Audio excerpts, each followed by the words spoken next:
Wassalatu wassalamu ala ashrafil anbiya'i wal mursalin Nabiyyina Muhammad wa ala alihi wa sahbihi ajma'in wa man ihtada bihudah wattaba' atharahu ila yaumiddin, amma ba'd. Kaum muslimin wal muslimat, para pemirsa Al-Iman TV yang semoga senantiasa dirahmati dan diberkahi oleh Allah Subhanahu wa Ta'ala. Alhamdulillah, kita berjumpa kembali dalam serial kajian kita pada pembahasan kitab Al-Arba'un fil Ahkam, 40 hadis seputar hukum fikih, karya Al-Imam Al-Mundhiri rahimahullahu ta'ala. Kita telah sampai pada hadis yang ke-10. An Aisyah radhiyallahu anha qalat, dari Aisyah Ummul Mukminin, ibunda orang-orang yang beriman dan istri tercinta Nabi alaihi salatu wassalam, putri dari sahabat Abu Bakar As-Siddiq radhiyallahu an, dan seorang wanita yang disucikan oleh Allah Subhanahu wa Ta'ala, yang dibebaskan, dibersihkan dari tuduhan orang-orang munafik yang menuduh bahwa beliau berzina. Dan itu diabadikan di dalam Al-Quran sebagai suatu penghormatan dan pembelaan Allah Subhanahu wa Ta'ala kepadanya. Semoga Allah meridhoinya dan meridhoi orang tuanya. Qalat, beliau mengatakan, kharajna ma'a Rasulillah sallallahu alaihi wasallam fi ba'di asfarih. Kami pernah keluar bersama Rasulullah sallallahu alaihi wasallam dalam sebagian safarnya. Jadi kadang Rasulullah sallallahu alaihi wasallam keluar bersama istrinya. Hatta idza kunna bil baida au bidzatil jais inqata'a ikdun li. Lalu suatu ketika kami berada di Baida, suatu lembah, au bidzatil jais inqata'a ikdun li, terputuslah kalungku. Ya. Ini menunjukkan bahwasanya seorang wanita boleh memakai perhiasan, ya, entah itu kalung, entah itu cincin, gelang, karena wanita akan indah, ya, dan menyenangkan suaminya apabila dia berdandan, berhias, ya, dengan perhiasan-perhiasan yang tidak melanggar syariat tentunya. Fa'aqama Rasulullah sallallahu alaihi wasallam alal timasih. Maka Rasulullah sallallahu alaihi wasallam pun mencari kalung tersebut yang hilang. Wa aqaman nasu ma'ahu. Demikian juga manusia, yakni para sahabat yang ikut bersama Nabi sallallahu alaihi wasallam mencari semuanya juga. Ya, cari perhiasan Aisyah yang hilang tersebut. Walaisu ala ma'in walaisa ma'ahum ma'. Ya, dan mereka tidak membawa air dan juga tidak mendapati entah itu sumur, ya, atau mungkin telaga, enggak ada. Artinya, ya, gara-gara mencari perhiasan tadi, masuk waktu sholat, ya, tapi mereka tidak memiliki air untuk berwudu. Fa'atan nasu ila Abi Bakrin radhiyallahu anhu. Maka orang-orang pun datang kepada Abu Bakar As-Siddiq, semoga Allah meridhoinya. Wa qala ala tara ma sana'at Aisyah. Ya, apakah kamu tidak melihat apa yang diperbuat oleh Aisyah? Artinya nyalahkan Aisyah. Gara-gara Aisyah akhirnya kita semuanya, ya, harus mencari kalung yang hilang, dan kita tidak memiliki air, sehingga bingung mau sholat nggak ada air. Aqamat bi Rasulillahi sallallahu alaihi wasallam wa bin nas walaysu ala ma walaysa ma'hum ma. Ya, gara-gara Aisyah akhirnya Rasulullah sallallahu alaihi wasallam harus mencari, manusia juga harus mencari kalung yang hilang tadi. Kini mereka tidak mendapati air. Ya, baik air yang ada di tangan mereka, atau nggak ada juga sumur, nggak ada juga sungai, ya nggak ada. Semuanya gara-gara Aisyah. Komplain, orang-orang komplain, ya, orang-orang komplain. Faja'a Abu Bakrin wa Rasulullah sallam wadi'un ra'sahu ala fakhidhi qad nama. Ya, akhirnya Abu Bakar As-Siddiq mendatangi Rasulullah sallallahu alaihi wasallam. Namun Rasulullah saat itu sedang tidur, meletakkan kepalanya di pahaku. Ya, maunya memarahi Aisyah juga. Tetapi Aisyah, demikian juga Abu Bakar As-Siddiq radhiyallahu an, menjaga Rasulullah sallallahu alaihi wasallam yang sedang tidur. Fa'atabani Abu Bakrin wa qala ma sya'allahu ayyakul wa ja'ala yat'anu biyadi fi khasirati.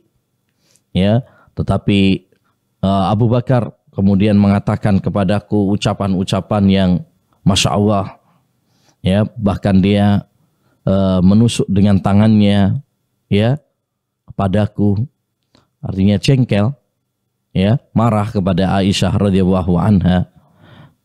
Fala yamna'uni minat taharruk illa makana Rasulillah sallallahu alaihi wasallam ala fakhidhi. Tidak ada yang menghalangiku dari taharruk, yaitu bergerak, illa makana Rasulillah sallam ala fakhidhi, kecuali ya karena Rasulullah sallam berada di pangkuanku. Artinya Aisyah tidak ingin untuk mengganggu tidurnya Rasulullah sallallahu alaihi wasallam, sehingga dia pun walaupun diomelin oleh Abu Bakar, walaupun mungkin semacam dicubit oleh Abu Bakar As-Siddiq, namun Aisyah radhiyallahu anha tidak bergeming, bergerak, khawatir mengganggu Rasulullah SAW. Ini menunjukkan bagaimana kecintaan para sahabat, kecintaan istri-istri Nabi alaihi salatu wassalam kepada Nabi alaihi salatu wassalam. Maka alangkah malangnya orang-orang yang membenci Nabi Muhammad SAW, orang-orang yang melaknat para sahabat, mencela para sahabat, menuduh para sahabat dengan yang bukan-bukan. Mereka lah orang-orang yang sangat mencintai Nabi sallallahu alaihi wasallam. Fanama hatta asbaha ala ghairi ma. Rasulullah tidur sampai beliau pun tidak mendapati air juga. Fa anzalallahu ayatat tayammum. Lalu Allah Subhanahu wa taala menurunkan ayat tentang tayammum. Fatayammamu wa sallau. Mereka pun kemudian bertayammum dan salat. Faqala Usaid bin Husain, lalu sahabat Usaid bin Husain mengatakan, ma hiya bi awwali barakatikum ya ala Abi Bakar. Ya, ini bukanlah pertama keberkahan kalian wahai keluarga Abu Bakar.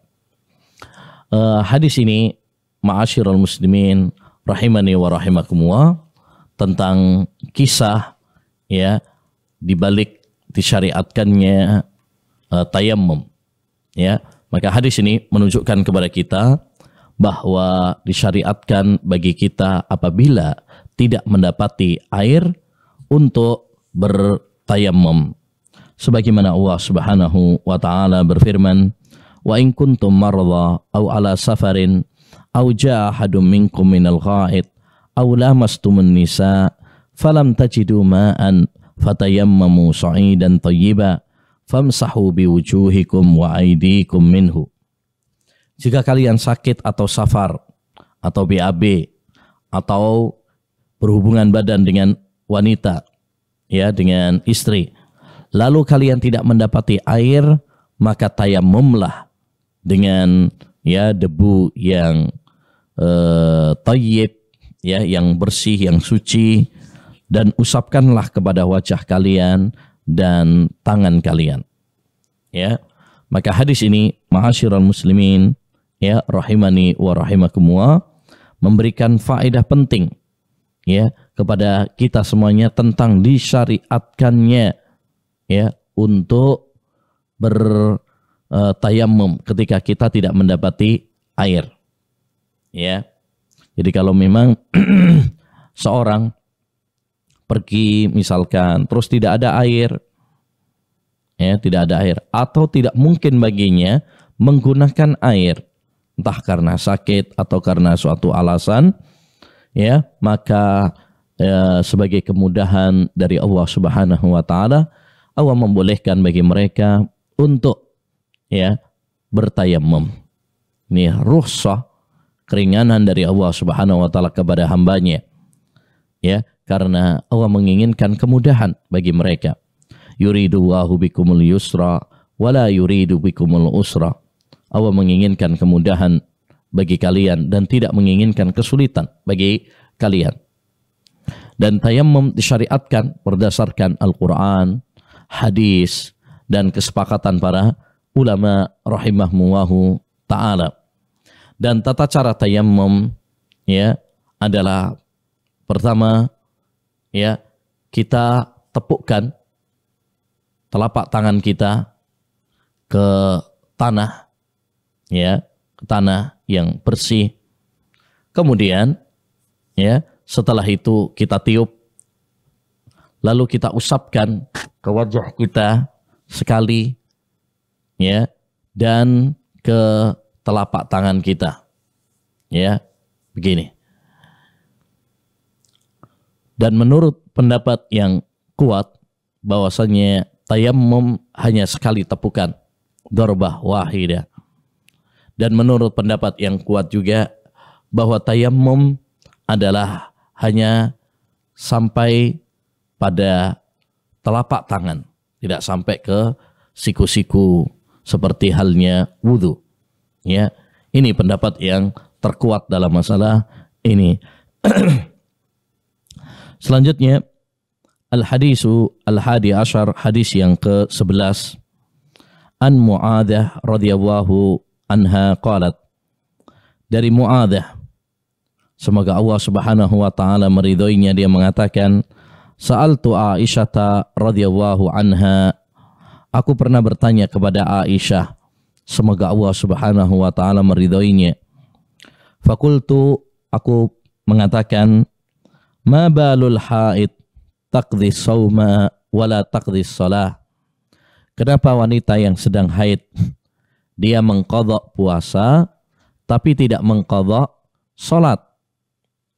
Faqalat, Aisyah mengatakan, aharuriyatun anti? Apakah kamu adalah haruriyah, wanita khawarij? Fakultu lastu biharuriyatin walakinni as'alu.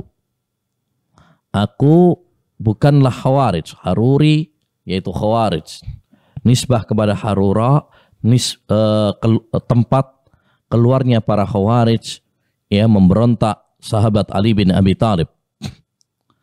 Tetapi aku hanya bertanya, kenapa wanita yang haid dia mengqadha puasa tapi nggak mengqadha sholat?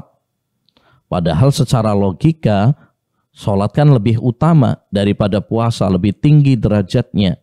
Tapi kenapa kalau orang haid, ya, yang tidak sholat dan tidak berpuasa, kemudian setelah suci dia diwajibkan untuk mengqadha puasa tapi tidak diwajibkan untuk mengqadha sholat? Ini yang ditanyakan oleh, ya, Mu'adzah, ya. Kemudian Aisyah radhiyallahu anha bertanya, apakah kamu haruriyah? Haruriyah, ya, di antara pemahaman Khawarij bahwa wanita haid itu tetap sholat, ya, tetap berpuasa juga. Qalat, kata Aisyah, kana yusibuna dharik. Dulu di zaman Nabi sallallahu alaihi wasallam haid juga menimpa kami. Fa nu'maru bi qada'is shaum wa la nu'maru bi qada'is shalah. Kami diperintahkan untuk mengqadha, ya, puasa, tapi tidak diperintahkan untuk mengqadha salat. Hadis ini menunjukkan kepada kita satu faedah penting, ya, yaitu seorang muslim apabila mendapati satu hukum dan nas dalam agama yang bersumberkan Al-Quran dan sunnah Nabi alaihi salatu wassalam, ya, maka wajib baginya untuk menerimanya. Untuk menerimanya. Sebagaimana Allah Subhanahu wa taala berfirman, "Wa ma kana lil mu'minin wala mu'minatin idza qadallahu wa rasuluhu amran ay yakuna lahumul khiyaratu min amrihim." Ya. Tidaklah pantas bagi seorang mukmin laki-laki dan mukminah, wanita yang beriman, jika Allah dan Rasul telah menetapkan suatu ketetapan, lalu mereka memiliki pilihan yang lain. Ya, jadi jangan sampai kita termasuk orang-orang yang menggugat hukum Allah Subhanahu wa taala, yang menggugat syariat Allah Subhanahu wa taala. Ya, kewajiban bagi seorang mukmin adalah sami'na wa ata'na. Kami mendengar dan kami taat. Ya, jangan ngeyel, jangan suka ngebantah, ya, apa yang telah menjadi keputusan Allah Subhanahu wa taala. Dalam hadis ini juga terdapat faedah penting, ya, terdapat faedah yang sangat penting, yaitu bahwasanya seorang wanita apabila dia meninggalkan sholat, meninggalkan puasa ketika haidnya, dan memang wanita yang sedang haid itu tidak boleh berpuasa, bahkan tidak sah puasanya, demikian juga tidak sholat, bahkan tidak sah sholatnya kalau seandainya dia sholat, ya. Dan apabila, ya, wanita yang sedang haid tersebut suci dari haidnya, dia punya kewajiban untuk mengqadha puasa, tapi tidak mengqadha sholat. Ya, jadi yang diqadha adalah puasa. Adapun sholat maka tidak ada qadha baginya. Inilah yang dipraktekkan oleh istri-istri Nabi, wanita-wanita di zaman Nabi alaihi salatu wassalam. Ketika, ya, dahulu mereka haid, kemudian mereka suci, yang diqadha oleh mereka adalah, ya, puasa, bukan sholat. Nabi SAW hanya memerintahkan mereka untuk mengqadha puasa, tidak memerintahkan mereka untuk mengqadha sholat. Ya, inilah yang difatwakan oleh Aisyah radhiyallahu anha ketika Mu'adzah menanyakan hal ini, ya, menanyakan tentang hikmahnya, kenapa, ya, kenapa wanita yang haid kok mengqadha puasa tapi tidak mengqadha sholat?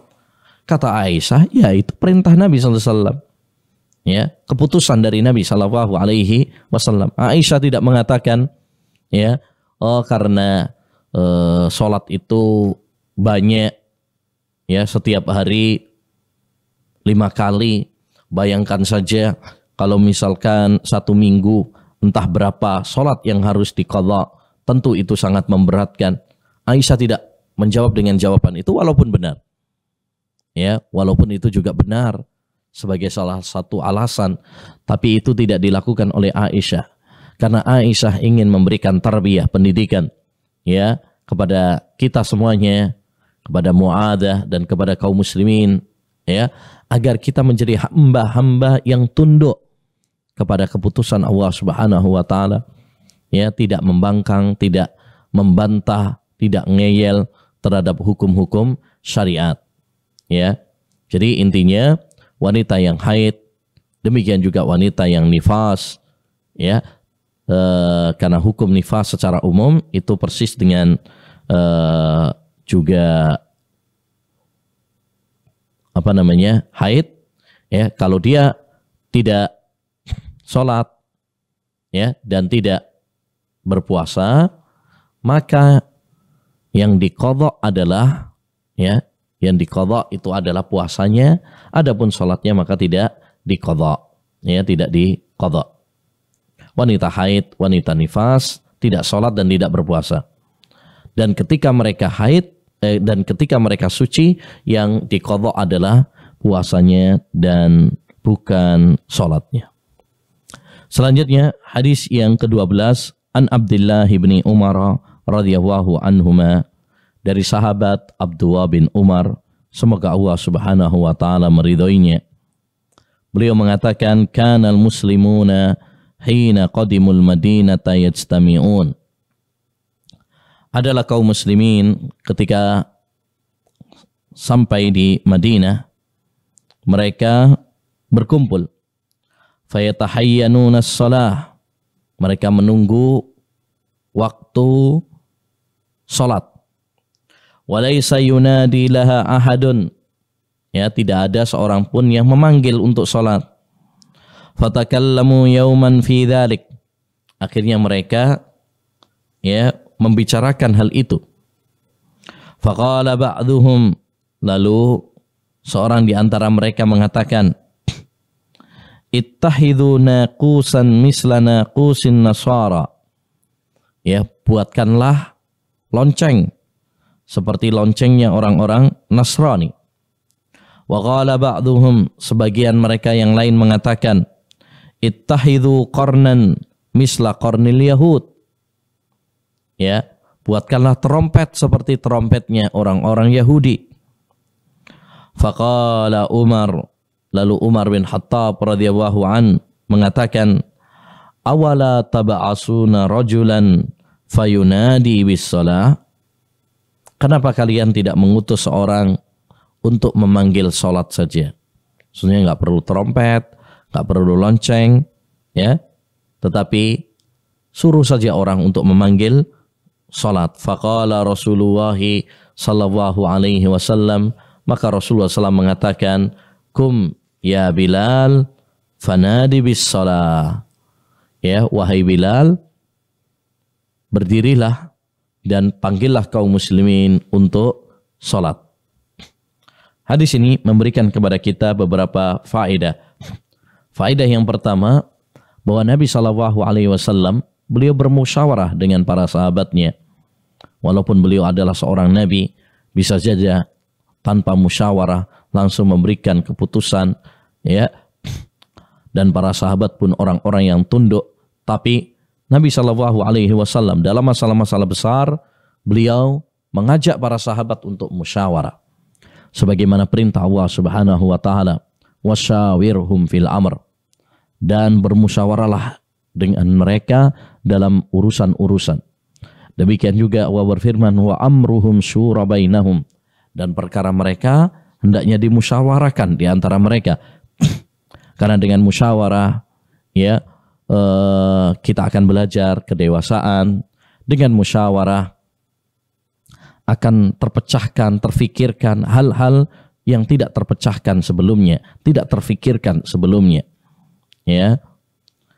Kemudian di antara faedah juga dari hadis yang mulia ini, bahwasanya adzan itu disyariatkan. Adzan itu disyariatkan untuk memanggil salat, ya, memanggil salat. Dan hukumnya adalah fardhu kifayah.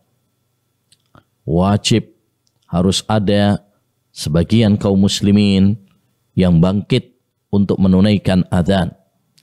Jika semuanya sepakat, ya, untuk tidak melaksanakannya, maka semuanya berdosa. Ya, oleh karenanya Nabi SAW dahulu apabila, ingin memerangi suatu penduduk desa, ya ditunggu dulu lebih dahulu. Apakah dia mendengar adzan dari mereka atau tidak? Kalau dia mendengar adzan dari mereka, ya maka Rasulullah SAW tidak jadi untuk memeranginya. Tapi ketika Rasulullah SAW tidak mendengar adzan dari mereka, maka Nabi SAW memerangi mereka. Ini menunjukkan bahwasanya adzan adalah suatu kewajiban. Adzan adalah syiar di antara syiar-syiar Islam. Ya. Dan di dalam lafaz-lafaz adzan mengandung tauhid, mengandung zikir, mengandung ajakan untuk amal kebaikan. Ya. Makanya lafaz-lafaz adzan ini lafaz-lafaz yang sangat agung, yang sangat mulia. Dan di antara faedah dari hadis yang mulia ini juga bahwasanya untuk mengajak manusia kepada salat, ya, tidak perlu dengan trompet, tidak perlu dengan lonceng, ya, dan juga tidak perlu dengan beduk, ya, tetapi dengan lafaz-lafaz adzan yang berisi tauhid, yang berisi zikir kepada Allah Subhanahu wa taala, yang berisi ajakan untuk kebaikan, untuk kebahagiaan di dunia dan di akhirat. Dan di antara faedah dari hadis yang mulia ini juga adalah keutamaan sahabat Umar bin Khattab radhiyallahu an, di mana usulannya disetujui oleh Nabi SAW, dan betapa sering ide-ide cemerlang Umar bin Khattab radhiyallahu an sesuai yang diputuskan oleh Allah dan Rasulnya. Oleh karenanya kewajiban bagi kita untuk mencintai sahabat Umar bin Khattab radhiyallahu an, memuliakannya, mendoakan kebaikan untuknya. Jangan sampai kita seperti orang-orang Syiah Rafidah yang mencela, menghina, merendahkan Umar bin Khattab radhiyallahu an. Dan di antara faedah dari hadis yang mulia ini juga adalah keutamaan sahabat Bilal karena dipilih oleh Nabi SAW untuk adzan, ya, karena suara beliau yang keras. Makanya dianjurkan dalam adzan itu memilih orang yang keras suaranya, bukan yang lembek. Karena tujuannya adalah untuk memberitahu. Walhamdulillah pada zaman kita sekarang untuk menyampaikan adzan dibantu dengan adanya mikrofon. Maka boleh menggunakan mikrofon dalam adzan agar tujuan dari adzan menyampaikan adzan didengar oleh banyak orang ini tersampaikan. Oleh karenanya tidak masalah orang adzan menggunakan mikrofon, menggunakan mikrofon, dan ini yang berjalan sampai sekarang. Taib. Selanjutnya, an Jabir ibni Abdullah radhiyallahu anhuma qala, dari sahabat Jabir, semoga Allah Subhanahu wa taala meridhai keduanya, keduanya karena beliau dan juga ayahnya adalah seorang sahabat Nabi sallallahu alaihi wasallam. Qala sami'tu Rasulullah sallallahu alaihi wasallam yaqul, aku mendengar Rasulullah sallallahu alaihi wasallam bersabda, inna bainar rajuli wa bainas syirki wal kufri tarkas shalah. Sesungguhnya batas antara seorang dengan kesyirikan, dengan kekufuran adalah meninggalkan salat. Hadis ini menegaskan kepada kita ancaman yang sangat keras bagi orang-orang yang meninggalkan salat. Karena salat adalah amal ibadah yang sangat mulia. Dia termasuk rukun Islam, dan juga wasiat terakhir Rasulullah SAW kepada umatnya. Dia adalah amalan yang sangat agung dan mulia. Saking agungnya Rasulullah SAW, untuk mendapatkan kewajiban tersebut diangkat oleh Allah Subhanahu wa taala ke langit, sehingga Allah Subhanahu wa taala mewajibkannya secara langsung tanpa perantara Jibril di tempat yang mulia di atas langit, Kemudian di malam yang istimewa, yaitu malam Isra Mi'raj. Jadi ini keistimewaan, ya, keistimewaan ibadah salat. Maka hendaknya bagi kita ma'asyiral muslimin untuk perhatian dengan salat.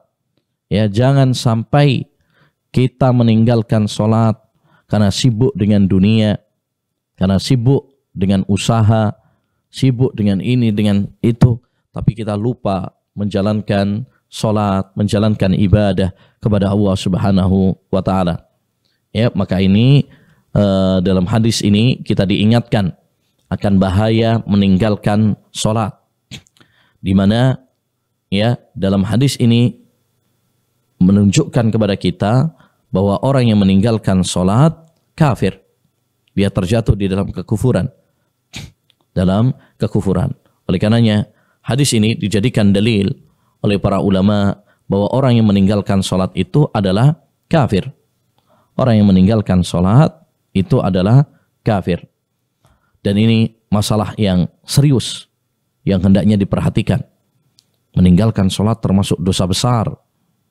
Ya, bukan masalah yang remeh. Bahkan kata Imam Ibnul Qayyim dalam kitabnya As-Shalah wa Hukmu Tarikiha, ya, beliau mengatakan bahwasanya meninggalkan salat dosanya jauh lebih besar daripada membunuh, daripada minum khamar, berzina dan lain sebagainya. Maka ini masalah yang sangat berat sekali. Yang sayang, banyak di antara kaum muslimin pada saat ini meremehkan masalah salat. Ingat bahwa kita hidup di dunia ini ya cuma sebentar. Kita semuanya akan ditanya oleh Allah Subhanahu wa taala ya tentang amal-amal ibadah kita. Dan yang paling menentukan, yang paling pertama ditanya oleh Allah Subhanahu wa taala, nanti dihisab oleh Allah Subhanahu wa taala nanti adalah salat kita. Awwalu ma yuhasabu bihil abdu yaumal qiyamah as-shalah. Yang pertama kali dihisab besok pada hari kiamat ya adalah salat. Maka hendaknya bagi kita untuk bertakwa kepada Allah Subhanahu wa taala, ya, hati-hati, ya, hati-hati dalam masalah ini. Kemudian ma'asyiral muslimin rahimani wa rahimakumullah, hadis yang berikutnya, hadis an Abi Hurairah radhiyallahu anhu anna Rasulullah sallallahu alaihi wasallam qala, dari sahabat Abu Hurairah, semoga Allah Subhanahu wa taala meridhoinya, bahwasanya Rasulullah sallallahu alaihi wasallam mengatakan, man adraka raq'atan minas shalah faqad adrakas shalah. Barang siapa yang mendapati satu rakaat dari salat, maka berarti dia mendapati salat. Ya. Siapa yang mendapati satu rakaat salat, maka berarti dia masih mendapati salat. Hadis ini hadis yang sangat penting, ya, yang menunjukkan kepada kita tentang patokan mendapati salat. Di mana di dalam hadis ini terdapat faedah bahwasanya patokan mendapati salat itu adalah ketika kita masih mendapati satu rakaat.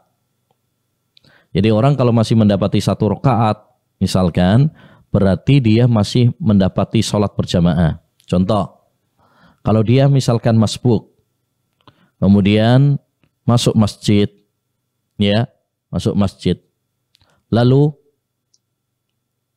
imamnya pada rakaat yang terakhir, ya, pada rakaat yang terakhir, apakah dia masih dihukumi mendapatkan sholat berjamaah tersebut atau tidak? Ya, kita lihat dia ketika mendapati bersama imam tersebut, apakah ya mendapati satu rakaat atau misalkan ya tinggal tasahud akhirnya saja. Kalau dia datang dan imam dalam kondisi tasyahud akhir, berarti dia sudah tidak mendapati sholat. Karena sudah satu rakaat pun dia tidak mendapatkannya. Tapi kalau misalkan dia masih mendapatkan satu rakaat, berarti dia masih dihukumi mendapati imam, ya, mendapati imam.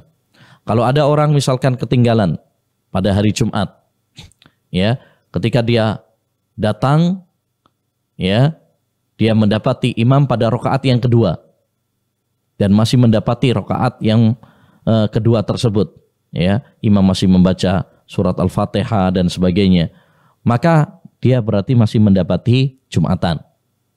Tapi kalau misalkan, ya, pada rakaat yang kedua dia tidak mendapati imam satu rakaat, hanya salamnya saja misalkan, berarti dia nanti sholatnya sholat duhur, karena dia sudah tidak mendapati Jumatan, tidak mendapati Jumatan, ya. Taib. Demikian juga misalkan ada orang sholat subuh, misalkan sholat subuh, ketika dia mendapati satu rakaat, kemudian waktunya habis, maka di sini dia masih dihukumi, ya, mendapatkan sholat subuh, walaupun, ya, rakaat yang keduanya sudah keluar dari waktu. Kenapa? Karena dia sudah mendapatkan satu rakaat, berarti sudah dihukumi mendapatkan, ya, rakaat sholat secara sempurna, ya. Rakaat yang kedua yang sudah keluar waktunya itu dianggap tabi', mengikut kepada rakaat yang pertama tadi. Jadi intinya hadis ini adalah hadis yang penting, yang berkaitan tentang masalah sholat, ya. Maka hendaknya bagi kita untuk perhatian dengan masalah ini. Taib, hadis yang terakhir. An Aisyah radhiyallahu anha qalat. Dari Aisyah, semoga Allah Subhanahu wa taala meridhoinya, beliau mengatakan, kana Rasulullah sallallahu alaihi wasallam yastaftihu sholata bit takbir. Adalah Rasulullah sallallahu alaihi wasallam, beliau membuka salatnya dengan takbir, yakni takbiratul ihram, ya, yakni takbiratul ihram, sebagaimana di dalam hadis miftahus sholatit takbir, ya, kunci pembuka salat itu adalah takbir, yaitu takbiratul ihram, ya. Dan takbiratul ihram, ya, adalah rukun di dalam salat. Tidak sah salat seseorang apabila dia tidak melakukan takbiratul ihram.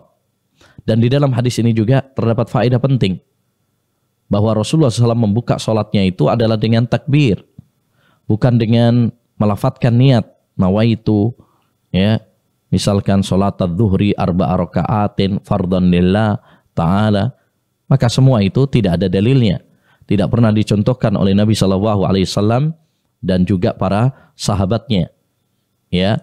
Seandainya Rasulullah membuka salatnya dengan melafadzkan niat, tentu akan disebutkan oleh para sahabat, ya, dalam kitab-kitab hadis pasti akan ada, tetapi ternyata tidak ada, ya, pembahasan itu, ya. Bahkan di sini Aisyah mengatakan Rasulullah itu membuka salatnya dengan takbir, bukan dengan melafadzkan niat. Wal qira'ata bilhamdulillahi rabbil alamin, dan Rasulullah membuka bacaan Al-Quran dengan alhamdulillahi rabbil alamin, surat Al-Fatihah. Ini surat yang sangat penting. Rasulullah sallallahu alaihi wasallam, ya, mensyaratkan setiap salat untuk membaca surat Al-Fatihah. La salata liman lam yaqra bi Fatihatil kitab. Tidak sah salat orang yang tidak membaca surat Al-Fatihah.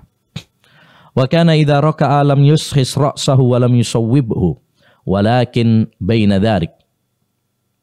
Dan adalah Nabi SAW apabila ruku', beliau tidak mendongakkan kepalanya, ya, tapi juga tidak terlalu bawah. Jadi nggak ke atas, tidak terlalu ke atas, tapi juga tidak terlalu bawah, tetapi tengah-tengah, lurus, ya. Jangan sampai mendongak ke atas atau terlalu ke bawah juga, tetapi lurus. Jadi ruku' itu kepalanya lurus. Wa kana idza rafa'a ra'sahu minar ruku' lam yasjud hatta yastawiya qa'ima. Dan adalah Nabi sallallahu alaihi wasallam apabila mengangkat kepalanya dari ruku', maka beliau tidak sujud sampai beliau benar-benar berdiri dengan tegak. Ya, tumakninah. Jangan belum tegak sudah langsung sujud. Ini perbuatan orang-orang yang naqarin, orang-orang yang tergesa-gesa seperti matok ayam. Ya, belum tegak berdiri langsung sujud aja. Ini termasuk kesalahan yang sering dilakukan oleh sebagian manusia karena mereka tergesa-gesa, tidak tumakninah. Jadi ketika kita bangkit dari ruku', hendaknya kita berdiri dengan sempurna, ya, dengan sempurna. Wa kana idza rafa'a ra'sahu minas sujud lam yasjud hatta yastawiya jalisan. Dan adalah Nabi sallallahu alaihi wasallam apabila beliau mengangkat kepalanya dari sujud, ya, bangkit dari sujud, beliau tidak sujud sampai benar-benar duduk dengan tegak. Ya, artinya Rasulullah sallallahu alaihi wasallam begitu tumakninah di dalam salatnya, tidak tergesa-gesa. Maka ini penting untuk diperhatikan, ya, karena sebagian orang kadang salat itu patas, ya, cepat-cepatan. Hendaknya bagi kita untuk mengingat bahwa kita sholat ini menghadap Allah Subhanahu wa ta'ala. Ya, hendaknya dengan tenang, tidak tergesa-gesa, ya, tumaknina. Taib.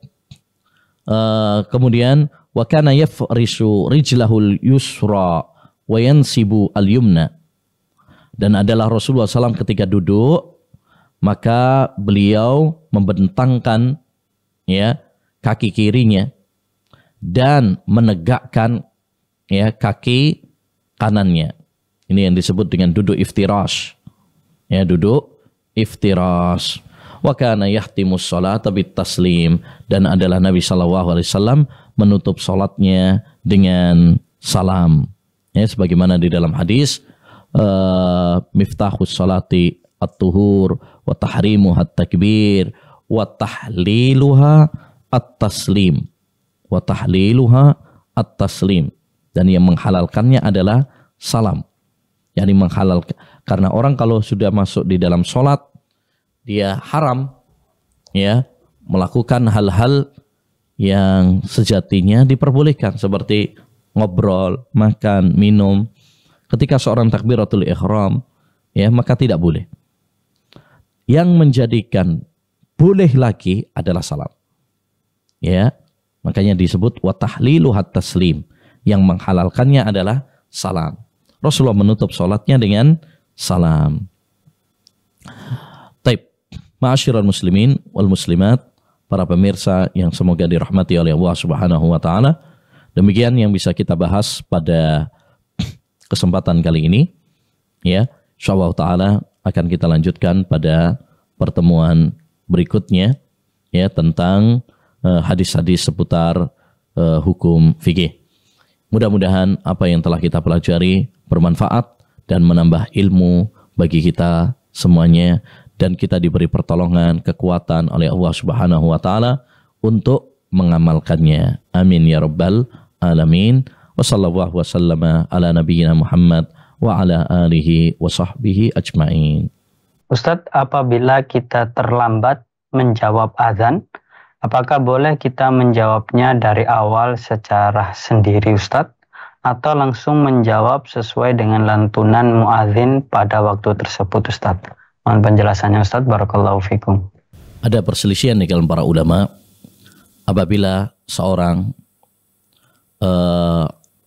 ketinggalan dalam menjawab adzan, apakah disyariatkan bagi dia untuk mengqadha dalam menjawab adzan, ataukah, ya, dia menjawab sesuai yang dia dengar saja. Ya, sesuai yang dia dengar saja. Sebagian para ulama mengatakan boleh untuk mengqadha karena dikiaskan dengan amalan-amalan yang lain di mana seorang disyariatkan untuk mengqadha, ya, amal ibadah yang dia ketinggalan. Seperti misalkan sholat. Orang kalau misalkan ketinggalan sholat, ya, disyariatkan untuk mengqadha. Man nama an sholatin aw nasiyaha falyusalliha khina dzakaraha. Nabi bersabda, siapa yang ketiduran dari sholat dan siapa yang lupa dari sholat, maka hendaknya bagi dia untuk melaksanakan mengqadha sholat kapan dia ingat. Pendapat yang kedua, bahwa tidak disyariatkan untuk mengqadha. Kenapa? Karena ini sunnatun fatamahallaha. Ini sunnah yang sudah terlewat waktunya. Waktunya kapan? Waktunya kalau kita mendengar adzan. Nabi bersabda, "Idza sami'tumul muadzina faqulu misla ma yaqul." Kalau kalian mendengar muadzin, adzan, maka jawablah seperti yang dia katakan. Ketika sunnah sudah terlewatkan, misalkan kita ketinggalan, misalkan mungkin tadi nggak dengar, dengar udah la ilaha illallah, penutup akhirnya saja. Apakah kita disyariatkan untuk menjawab dari awal? Itu tadi ada perselisihan dengan para ulama, dan wallahu alam, pendapat yang kuat adalah ini termasuk sunnah yang lewat waktunya, maka tidak perlu untuk diqadha. Jawablah apa yang kita dengar saja. Jawablah apa yang kita dengar, karena Nabi bersabda, "Idza sami'tumul muadzina faqulu misla ma yaqul." Kalau kalian mendengar muadzin adzan, maka jawablah seperti yang dikatakan muadzin. Artinya berarti mafhumnya kalau kita tidak mendengar muadzin, maka tidak menjawab. Wallahu a'lam. Ketika kita berada dalam sebuah masjid yang sedang melakukan daurah ataupun kajian yang besar, terkadang air yang berada di masjid habis, Ustadz. Atau terkadang tempat wudhu antri terlalu lama hingga tertinggal sholat berjamaah. Apakah boleh kita bertayamum pada saat itu, Ustadz, agar kita bisa langsung masuk ke jamaah? Atau lebih baik menggunakan air dari minum kemasan, Ustadz? Mohon penjelasannya, Ustadz. Barakallahu fikum. Allah Subhanahu wa taala berfirman dalam ayat tentang tayammum adalah falam tajidu ma'an fatayammamu. Kalian tidak mendapati air, maka tayammumlah. Artinya tayammum itu disyariatkan, diperbolehkan oleh Allah Subhanahu wa taala jika memang tidak ada air. Jika tidak ada air. Selagi memang ada air, walaupun harus dengan membeli, walaupun harus dengan menunggu, maka tidak boleh untuk tayammum. Tidak boleh untuk tayammum. Misalkan tadi ada air tapi harus antri terlebih dahulu, nunggu, atau ada air tapi di kemasan, maka tidak boleh untuk tayammum. Kenapa? Karena masih ada air. Masih ada air. Tayammum itu disyariatkan, tayammum itu diperbolehkan sebagai pengganti dari air. Maka selama air itu masih ada, tidak boleh untuk tayammum.